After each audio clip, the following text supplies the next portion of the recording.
इतिहासाच्या अनेक घटनांचा साक्षीदार असणारा प्रतापगड किल्ला आणि या किल्ल्याचं जे काम आहे ते सध्या आता नूतनीकरणाचं काम सध्या सुरू आहे आणि याची पाहणी करण्यासाठी आवर्जून सातारा जिल्ह्याचे पालकमंत्री तथा पर्यटन मंत्री शंभूराज देसाई या ठिकाणी आलेले आहेत आणि आज जिल्हा प्रशासनाच्या समवेत आवर्जून या ठिकाणी पाहणी करताना आपल्याला पाहायला मिळत आहेत।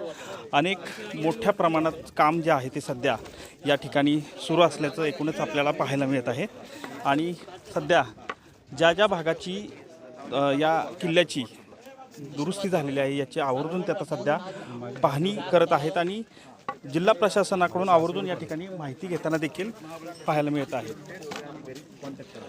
आता सध्या जर पाहिलं तर आज सकाळपासूनच त्यांनी प्रतापगडाची संपूर्ण पाहणी करण्यास सुरुवात केलेली आहे।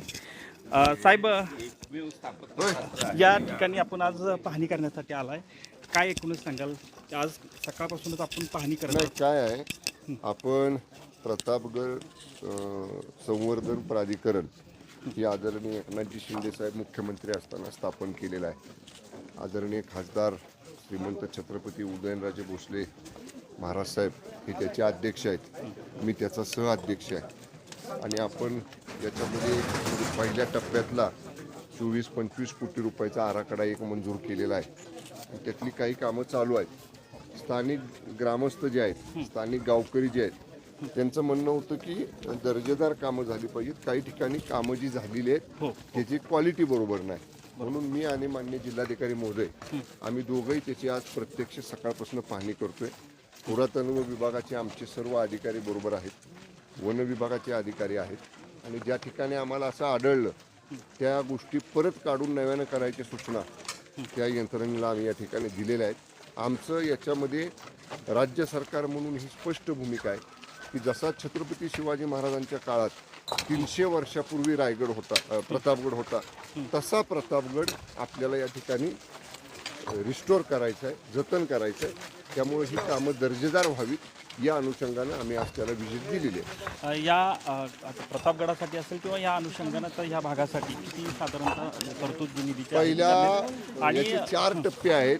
पहिला टप्पा 25 कोटी रुपयाचा मंजूर झालेला आहे।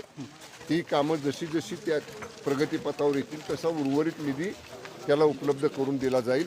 प्रतापगड संवर्धनाच्या कामासाठी राज्य सरकार निधी कुठंच कमी पडू देणार नाही। साधारणतः कधीपर्यंत हे काम जे आहे नाही, हे काम दर्जेदार करायचं असेल तर त्याला वेळ लागतोय, खूप बारीक बारीक गोष्टी बघून ते काम करावं लागतं आणि इथं कुठेही सिमेंट वापरायचं नाही असं स्पष्ट या ठिकाणी सरकारचं मत असल्यामुळे हे चुन्यातलं बांधकाम आहे।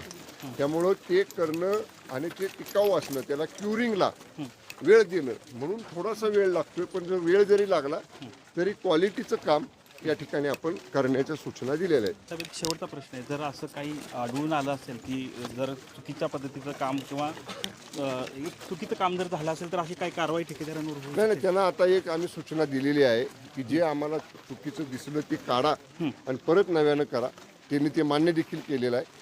काही ठिकाणी असे 1-2 किरकोळ ठिकाणी कुठं ते चुना ढिसूळ झाला तो निघतोय असं दिसलं आम्हाला, त्याप्रमाणे जिल्हाधिकाऱ्यांनी मी दोघांनी त्यांना सूचना दिल्या की त्यांनी मान्य केले, जिथं असं झालं की आम्ही काढून घेऊ आणि नव्यानं करू। खरं तर प्रतापगडाची पाहणी जी आहे ते पर्यटन मंत्री शंभूराज देसाई आपल्याला या ठिकाणी करताना पाहायला मिळत आहेत आणि एकूणच जे काही कामं जी आहेत ती चुकीच्या पद्धतीनं झालेली आहेत ती देखील पुन्हा करण्याच्या सूचना देखील यावेळी पर्यटन मंत्री शंभूराज देसाईंनी दिलेल्या पाहायला मिळत आहेत। कॅमेरामन आमिर शेखसह संतोष नालावडे, TV9 मराठी, प्रतापगड, सातारा।